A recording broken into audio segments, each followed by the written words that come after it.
السلام عليكم.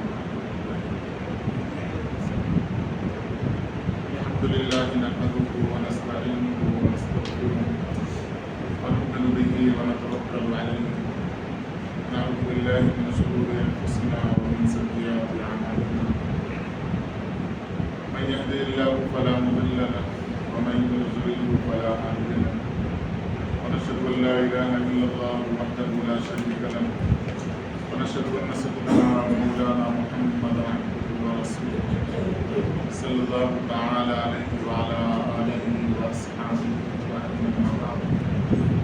قال الله تبارك وتعالى في كلامه المجيد: أعوذ بالله من الشيطان الرجيم بسم الله الرحمن الرحيم شهر رمضان الذي أنزل فيه القرآن هدى للناس وبينات من الهدى والفرقان فمن شهد منكم الشهر فليصم ومن كان مريضا او على سفر فعدة من ايام اخر يريد الله بكم اليسر ولا يريد بكم العسر ولتكملوا العدة ولتكبروا الله على ما هداكم ولعلكم تشكرون. صدق الله العظيم وصدق رسوله النبي الكريم ونحن على ذلك من الشاهدين والشاكرين والحمد لله رب العالمين. رب اشرح لي صدري ويسر لي امري واحلل عقدة من لساني يفقهوا قولي آمين برحمتك يا ارحم الراحمين والحمد لله رب العالمين. حضرات سامعین، اللہ جل شانہ کا لاکھ لاکھ شکر و احسان کہ اللہ جل شانہ نے ہمیں ایمان کی دولت سے نوازا اور جناب رسول کریم صلی اللہ علیہ وسلم کی امت کے اندر پیدا فرمایا اور نبی کریم صلی اللہ علیہ وسلم کا لاکھ لاکھ شکر اور احسان کہ آپ صلی اللہ علیہ وسلم نے دین کی باتوں کو ہم تک پہنچایا ہے. رمضان المبارک کا پہلا عشرہ چل رہا ہے. گزشتہ جمعہ رمضان المبارک کے فضائل اور کیا کیا جائے رمضان المبارک کے اس مہینے کے اندر اس پر مختصراً گفتگو ہوئی تھی. اللہ تبارک و تعالیٰ نے اس مہینے کے اندر عام مہینوں کے علاوہ کچھ عبادات کو اضافی طور پر امت کے اوپر، اپنے بندوں کے اوپر فرض کیا ہے اور بعض وہ عبادتیں ہیں جو نفل کا مقام رکھتے ہیں. اللہ تبارک و تعالیٰ نے حضرت آدم علیہ السلام کے اس دنیا میں بھیجنے سے پہلے ایک اور مخلوق کو بھیجا تھا جسے ہم شیطان کے نام سے جانتے ہیں. قرآن کریم نے شیطان کا تعارف کراتے ہوئے یہ کہا ہے کہ یہ تمہارے باپ کا دشمن ہے، یعنی آدم علیہ السلام. شیطان نے اس دنیا میں آتے وقت اللہ تبارک و تعالیٰ سے مہلت مانگی تھی کہ اللہ، آدم علیہ السلام کی وجہ سے میں قربت سے دور کیا جا رہا ہوں، تیرے بارگاہ میں تھا، دربار میں تھا، یہاں سے نکالا جا رہا ہوں، تو مجھے وہ طاقت اور پاور چاہیے کہ میں آدم کی اولاد کو بہکا سکوں، صراط مستقیم سے ہٹا کر غلط راستے پر لا سکوں. اللہ تبارک و تعالیٰ نے کہا تمہیں طاقت دی جاتی ہے.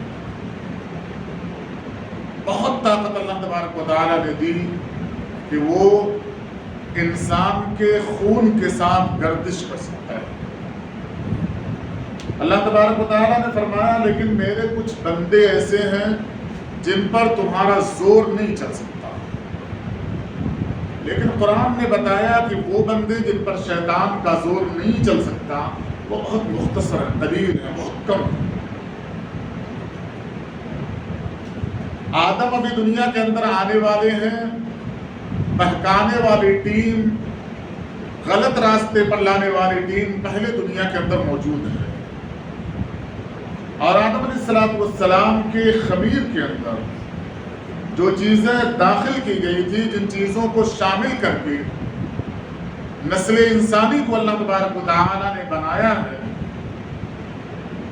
اس خمیر کے اندر گناہ کا بھی مادہ اللہ تبارک و تعالیٰ نے رکھا اور نیکی کا بھی. انبیاء کرام کو اللہ تبارک و تعالیٰ نے محفوظ رکھا، حفاظت میں رکھا. انبیاء کے علاوہ جتنے لوگ ہیں ان کو اللہ تبارک و تعالیٰ نے گناہوں سے بچانے کی ذمہ داری نہیں لی ہے، حفاظت کی ذمہ داری اللہ تبارک و تعالیٰ نے نہیں لی ہے. تو انسان دو چیزوں کے درمیان میں اپنی زندگی کو گزارتا ہے. پہلی چیز شیطان ہے، وہ بھی ایک آزمائش ہے. دوسرے انسان کی اپنی فطرت ہے، انسان کے اندر خمیر کے اندر اللہ تبارک و تعالیٰ نے کچھ چیز کو رکھا ہے، اس کے ساتھ وہ زندگی گزار رہا ہے جسے ہم نفس کے نام سے جانتے ہیں. اور وہ نفس کبھی کھانے کی طرف، کھانے کی چاہت کی طرف انسان کو لے کر جاتا ہے، نفسانی خواہشات، کبھی عورت کی طرف، کبھی حب مال یعنی مال کی محبت کی طرف لے کر جاتا ہے، کبھی عہدے کی چاہت. یہ جو چاہت پیدا ہو رہی ہے دل کے اندر، جو خواہش پیدا ہو رہی ہے، نفسانی جو تقاضا ہو رہا ہے، یہ بھی انسان کے لیے ایک آزمائش ہے. ان دونوں آزمائشوں کے ساتھ جب انسان زندگی گزارتا ہے تو اکثر ایسا ہوتا ہے کہ وہ اللہ کی بات سے بہت دور دھیرے دھیرے چلا جاتا ہے. کبھی اللہ کے احکام کی پابندی کر پاتا ہے، کبھی نہیں کر پاتا، کما حقہ کر پاتا ہے، کبھی اللہ کے بتائے ہوئے طریقے کے مطابق کما حقہ نہیں کر پاتا. اللہ تبارک و تعالیٰ نے اسی واسطے سال میں ایک مہینہ ایسا رکھا ہے کہ دونوں سے محفوظ، دونوں آزمائشوں سے انسان کو دور رکھ کے اسے پھر صراط مستقیم پر کما حقہ لائے. اسی واسطے حدیث کے اندر آتا ہے کہ سرکش شیاطین اللہ تبارک و تعالیٰ قید کر دیتے ہیں. جہنم کے سارے دروازے رمضان المبارک کے اندر بند کر دیے جاتے ہیں. وہ شیاطین جو بہکانے والے ہیں انہیں محفوظ کر دیا گیا، وہ قید خانے کے اندر ڈال دیے گئے. اب نفس انسانی انسان کے ساتھ لگا ہوا ہے، جو خواہشات کو ابھارنے والا ہے، کبھی گناہ کی طرف لے کر جا رہا ہے، کبھی اللہ سے دور کرنے کی طرف لے کر جا رہا ہے. اسے کمزور کرنے کے لیے، اسے اعتدال پر لانے کے لیے اللہ تبارک و تعالیٰ نے روزے کو فرض کیا. پیٹ بھرا ہو، انسان کا دماغ بڑی تیزی سے کام کرتا ہے. انسان جہاں جانا چاہے اس کے پاس چونکہ قوت اور طاقت ہوتی ہے، اٹھ کر چلا جاتا ہے.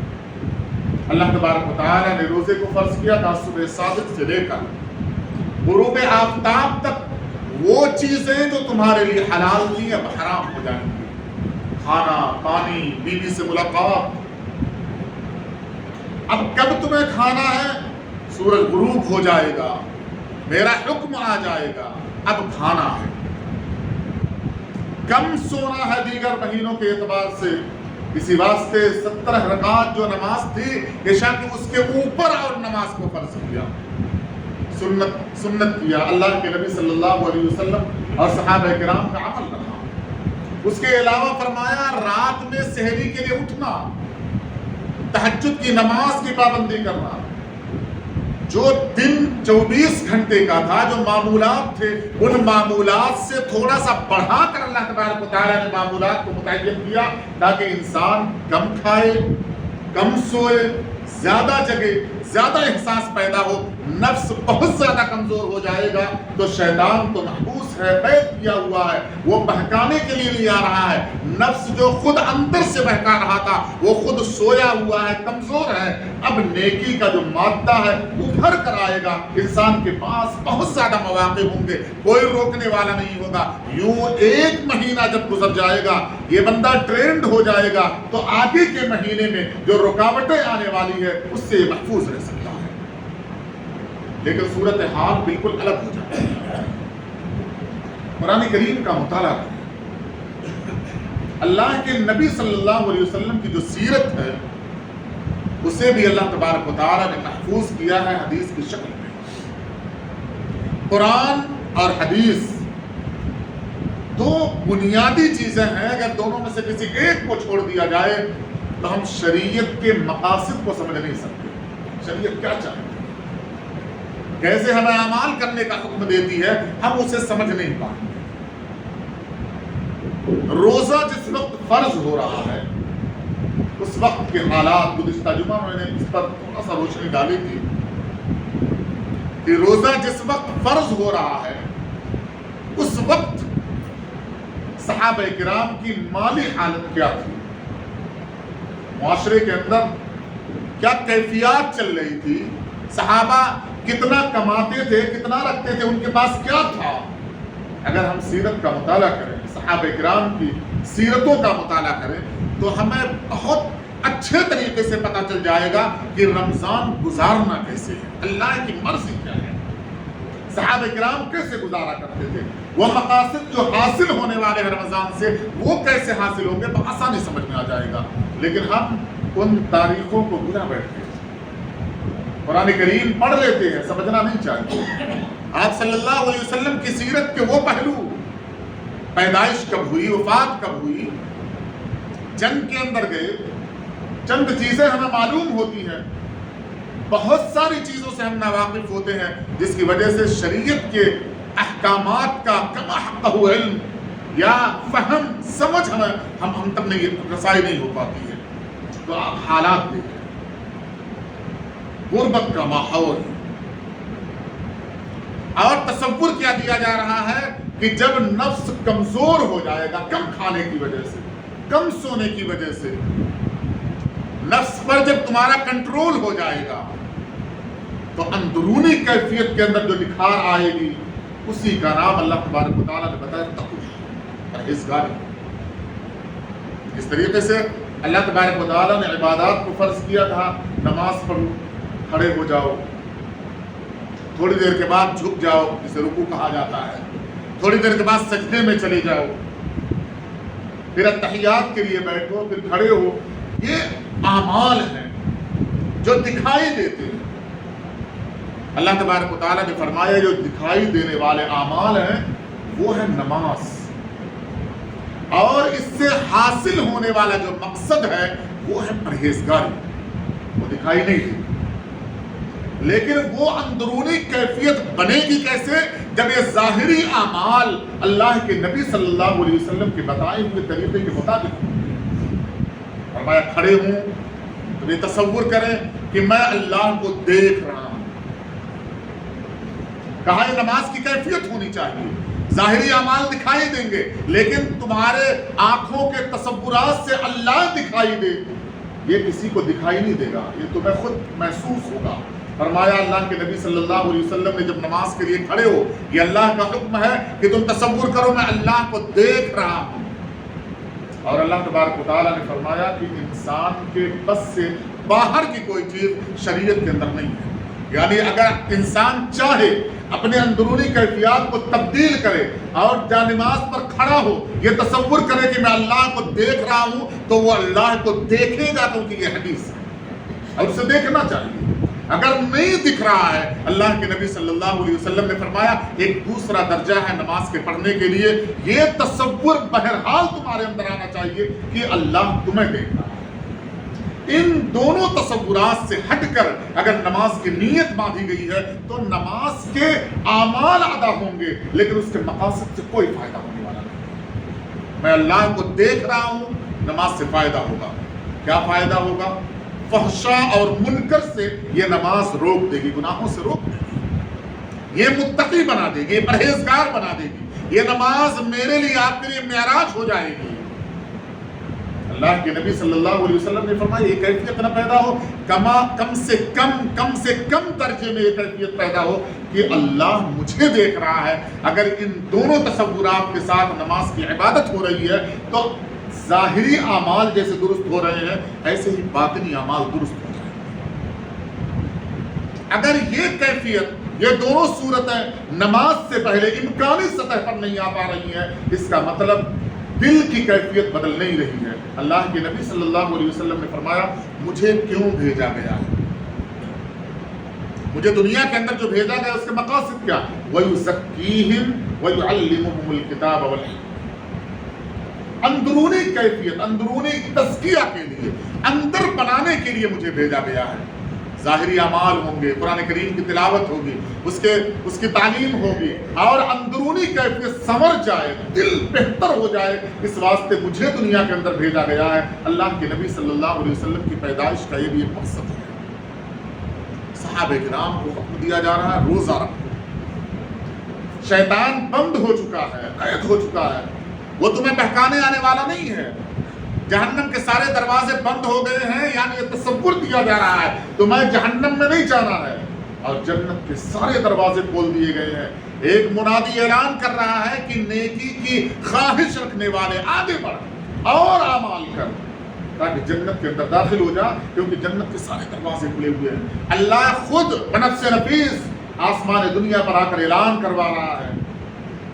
ساری چیزیں ہمارے لیے، ہمیں صراط مستقیم پر لانے کے لیے، ہمیں نفسانی خواہشات سے بچ کر شیطان کے راستے سے دور ہو کر اللہ کے راستے پر لانے کے لیے اللہ تبارک و تعالیٰ نے اہتمام کیا، اور ان صحابہ کو حکم دیا ہے جنہوں نے اپنی کیفیت یہ بتائی ہے کہ بعض اوقات جس وقت روزہ فرض ہوا ہے اس وقت کی کیفیت بتائی ہے، بعض اوقات ایسا ہوتا تھا کہ ایک جماعت کے اوپر ایک کھجور ہوتی تھی، پوری جماعت کے اوپر۔ ان سے کہا جا رہا کم کھاؤ، ایک جماعت کے اوپر، اور جماعت کہا جاتا ہے کم سے کم 3 لوگ، اس سے اوپر۔ صحابہ فرما رہے ہیں کبھی کبھی ایسا ہوتا تھا ایک جماعت کے اوپر ایک کھجور ہوتی تھی، ہم اسے تقسیم کر لیا کرتے تھے، جتنا ملتا تھا اتنا کھا لیتے تھے، گٹھلی منہ میں رکھ کر چوس لیا کرتے تھے، تھوڑی دیر کے بعد وہ گٹھلی کسی اور کے حوالے کر دی جاتی تھی۔ ان صحابہ سے کہا جا رہا ہے کم کھاؤ تاکہ نفس پر کنٹرول ہو جائے، نفس کمزور ہو جائے۔ کیوں؟ لعلکم تتقون، تاکہ تمہارے اندر پرہیزگاری پیدا ہو جائے، تاکہ تمہارے اندر تقوی پیدا ہو جائے۔ اور میں نے گزشتہ جمعہ یہ بھی بتایا تھا کہ سورج کے نکلنے کے بعد سے لے کر سورج کے غروب ہونے تک شریعت میں آرام کرنے کا کوئی تصور نہیں ہے۔ یعنی اگر آپ کو سونا ہے تو رات میں سونا ہوگا، اور اس رات کی کیفیت آپ دیکھیں صحابہ کرام کی، اول وقت ہے یعنی روزہ فرض ہوا ہے رمضان کا، صحابہ کرام فرماتے ہیں کہ ہم عشاء کی نماز پڑھ کر انتظار میں تھے، آپ صلی اللہ علیہ وسلم اندر گئے، آپ نے ابھی کچھ حکم نہیں دیا کہ تم کیا کرو گے کیا نہیں کرو گے، تھوڑی دیر کے بعد آ کر کچھ نمازیں پڑھائیں، پھر چلے گئے۔ 3 دن گزرنے کے بعد آپ نے عشاء کی نماز پڑھائی، اندر چلے گئے۔ ہم ویسے ہی سب بستہ بیٹھے ہوئے ہیں انتظار میں کہ اب آپ آئیں گے، اب آپ آئیں گے، اب آپ آئیں گے، یہاں تک کہ آدھی رات گزر گئی۔ پھر آپ صلی اللہ علیہ وسلم آئے اور آ کر آپ نے بتایا کہ رمضان کی راتوں میں عبادت کی بڑی فضیلت ہے، لیکن اگر میں مستقل نماز پڑھاتا رہا تو یہ نمازیں تمہارے لیے فرض ہو جائیں گی، تو جو تمہارے لیے مشکل ترین مراحل میں گزرے گی، تمہارے لیے آسان نہیں ہوگا، اس واسطے میں نہیں آیا۔ آدھی رات گزر چکی، 12 بج گئے۔ اب یہ حکم ہو رہا ہے کہ اگر تم عبادت کرنا چاہو تو عبادت کرو، کیونکہ عبادت کی بڑی فضیلت ہے۔ اب تک انتظار کیا تھا نماز کا، اب عبادت کے لیے صحابہ کرام کھڑے ہوئے ہیں، کب تک؟ سحری تک۔ تھوڑا سا وقفہ ہے سحری کے لیے ابھی، اب یہاں سے نکل کر گھر جا رہے ہیں، تھوڑا سا کھایا، تھوڑا سا آرام کیا، مؤذن نے اذان دی، فجر کی نماز کے لیے آئے، اور فجر کے بعد تمام صحابہ کی تاریخ اٹھا کر دیکھ لیجئے، معیشت کرنے والے چلے گئے، کھیتوں میں کام کرنے والے کھیتوں میں چلے گئے، یہاں تک کیفیت ہو گئی کہ صحابہ کرام نے آ کر شکایت کیا کہ روزے کی اس کیفیت سے بڑی مشقت ہمیں ہونے لگی ہے. کیوں؟ کیونکہ افطار کا جو وقت متعین تھا وہ یہ تھا کہ سورج غروب ہو، آپ جو کھا لیں وہی افطار. اگر آپ سو گئے تو دوسرا روزہ وہیں سے شروع ہو گیا. ایک صحابی آئے، انہوں نے بتایا کہ اللہ کے نبی صلی اللہ علیہ وسلم میں کھیت میں کام کرتا ہوں اور سن 2 ہجری کی وہ کیفیت، کڑاکے کی دھوپ، سخت گرمی. فرمایا میں دن بھر کام کر کے واپس آیا، سورج غروب ہوا، میں نے اپنے بیوی سے پوچھا افطار کے لیے کچھ ہے؟ اس نے کہا نہیں. آپ تھوڑا سا آرام کریں، ہاتھ پیر دھلیں، تھوڑا انتظار کریں، میں آس پڑوس سے کچھ مانگ کے لاؤں گی، آپ کھا لینا. صحابی رسول فرماتے ہیں میں بیٹھا ہوا تھا، تھکان، اتنا مشقت جھیل کر آیا تھا، میں لیٹا، نیند کا غلبہ طاری ہو گیا. میری بیوی آئی، آ کر اس نے جگایا، یہ لو افطار کرنے کے لیے. میں نے بتایا دوسرا روزہ شروع ہو گیا. اب صبح تک یہی کیفیت رہی، فجر کی نماز پڑھی، پھر کھیت کے اندر چلے گئے. دوسرے دن وہی کیفیت پھر ہو رہی ہے. آپ صلی اللہ علیہ وسلم سے آ کر شکایت کی، اللہ کے نبی صلی اللہ علیہ وسلم برداشت نہیں ہو رہا ہے، لیکن روزہ نہیں توڑا. کیوں؟ بتایا گیا تھا لعلکم تتقون، اسی سے پرہیزگاری پیدا ہونے والی ہے، اسی سے اللہ کا قرب حاصل ہونے والا ہے. اس واسطے ہمت نہیں ہوئی. 2 دن کاشتکاری کیا ہے، کھیت میں جا کر ہل چلایا ہے. آپ اندازہ نہیں لگا سکتے شہروں میں رہ کر کہ کھیت کی تپش، وہ دھوپ، اور اس دھوپ میں محنت پسینہ کہ انسان کے اندر کی جو طاقت ہے وہ بہہ کر زمین کے اندر چلی آتی ہے، وہ نڈھال ہو جاتا ہے، اس کے پاس اپنا کچھ نہیں ہوتا ہے، جسم لڑکھڑاتا ہوا وہ گھر آتا ہے. وہ کیفیت اگر آپ کے اوپر طاری ہو جائے، آپ کہیں گے صحابہ کرام نے کیسے برداشت کر لیا تھا. تب اللہ تبارک و تعالیٰ نے دوسرا حکم نازل کیا کہ اب آپ سورج کے غروب ہو جانے کے بعد سے لے کر طلوع صبح صادق تک جو چاہے کھا سکتے ہیں. انہیں حکم دیا گیا، صحابہ کو کہا جو چاہے کھا سکتے ہیں. اور کھانے کے ان کے پاس کیا چیزیں تھیں؟ کشمش، بڑی مہنگی غذا، کھجور سب سے سستی، دودھ، دہی، لسی، پنیر، یہ چیزیں صحابہ کرام کو بآسانی میسر. تمام صحابہ کو بھی میسر نہیں ہے کیونکہ مہاجر ہیں صحابہ کرام. پانی یہ آسانی کے ساتھ میسر نہیں تھا، پانی آسانی کے ساتھ، میٹھا پانی میسر نہیں تھا. جو چیز بآسانی میسر نہیں تھی اور اس میٹھے پانی میں ٹھنڈا پانی اس سے زیادہ مشکل ترین تھا. تازہ کھجوریں ان مہاجر صحابہ کے لیے بہت زیادہ مشقت سے حاصل ہوا کرتی تھی. آپ صلی اللہ علیہ وسلم نے فرمایا جتنا چاہو کھا سکتے ہو، جب چاہو کھا سکتے ہو. اور حکم دیا اگر اس غذا میں کسی روزے دار کو تم شامل کر لو گے تو تمہیں ڈبل ثواب ملے گا. اب صحابہ کرام تلاشنے لگے کہ ہم کیوں کھائیں، ڈبل ثواب ہمیں ملنا، ہمیں تقویٰ اور زیادہ چاہیے، اللہ کی قربت اور زیادہ چاہیے. فرمایا ٹھنڈے پانی کا ایک گھونٹ اگر کسی نے کسی روزے دار کو افطار کے طور پر دیا تو گویا اتنا ہی ثواب جتنا اسے ایک گھونٹ پانی پینے پر مل رہا ہے اتنا ثواب پلانے والے کو بھی ملے گا. صحابہ کرام پانی کو ٹھنڈا کیا کرتے تھے، روزے داروں کی تلاش میں رہا کرتے تھے کہ تم پی لو، ہمیں ثواب چاہیے، ہمیں آسانیاں اور آسائشیں نہیں چاہیے. اس بنیاد پر اللہ کے نبی صلی اللہ علیہ وسلم نے فرمایا یہ صحابہ کی جماعت ہے جنہیں جنت ملنے والی ہے. آپ اندازہ لگائیں قلت طعام، کم کھانے کا تصور کسے دیا جا رہا ہے جس کے پاس پیٹ بھرنے کے لیے کوئی غذا نہیں ہے، کوئی غذا نہیں ہے. اور ہمیں حکم دیا جا رہا ہے صبح صادق سے لے کر غروب آفتاب تک نہیں کھانا. کیوں؟ تاکہ نفس کمزور ہو جائے گا. پھر اس کے بعد کیا حکم دیا گیا؟ ٹوٹ پڑو. آپ افطار کے دستر پر جا کر دیکھیں گے تعجب ہوگا، یہ اس قوم کو کہا جا رہا ہے جو نفس پر کنٹرول کرنے والی ہے. اگر آپ حساب لگا دیں تو 11 مہینے کی غذاؤں میں جتنا پیسہ استعمال ہوتا ہے 1 مہینے میں اس سے زیادہ پیسہ استعمال ہوتا ہے. مقصد حاصل کبھی نہیں ہو سکتا. اللہ کے نبی صلی اللہ علیہ وسلم جو دین لے کر آئے وہ قربانی مانگتا ہے، دین قربانی مانگتا ہے.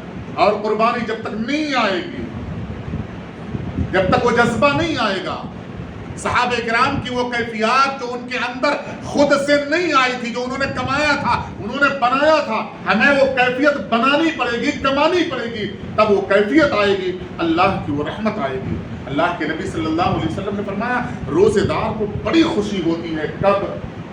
جب اس کے پاس روزہ افطار کرنے کے لیے کوئی نعمت میسر ہو۔